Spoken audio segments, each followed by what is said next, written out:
खेड शहरामध्ये एकमेकांचे प्रतिस्पर्धी आणि एकेकाळी गुरु शिष्य असणारे रामदासभाई कदम आणि वैभवजी खेडेकर काल महायुतीच्या प्रचारासाठी एका मंचावरती दिसून आले।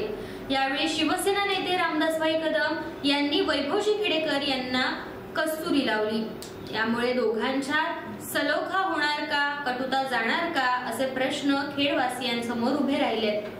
मनसे राज्य सरचिटणीस वैभवजी खेडेकर हे शिवसेना नेते रामदासभाई कदम यांचे जुने विश्वासू आणि खंदेश समर्थक म्हणून ओळखले जात होते। शिवसेना पक्षप्रमुख वादावरून राज ठाकरे यांनी शिवसेनेला जय महाराष्ट्र करून महाराष्ट्र नवनिर्माण सेनेची स्थापना केली। यावेळी वैभवजी खेडेकर यांनी शिवसेना नेते रामदासभाई कदम यांची साथ सोडून राज ठाकरे यांच्यासोबत जाणं पसंत केलं। त्यानंतर गुरु शिष्य असणाऱ्या या दोघांमध्ये दरी वाढत गेली। कालांतराने याचं रूपांतर प्रतिस्पर्धी असं निर्माण झालं।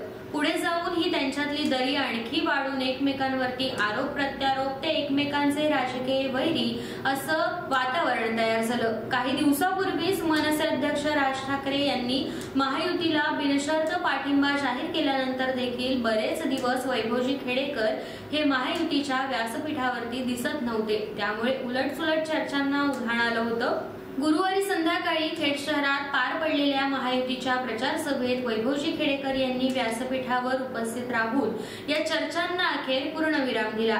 यावेळी त्यांनी आपल्या मनोगतामध्ये आपण का उपस्थित नव्हतो याचा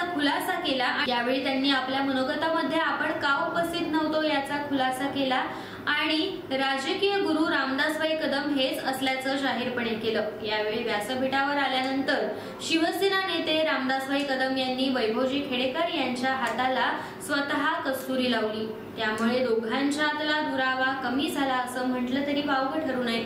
मनसे पक्ष स्थापनेनंतर एकाच मंचावरती प्रथमच आलेले गुरु शिष्य आता पुन्हा एकत्र येतील का?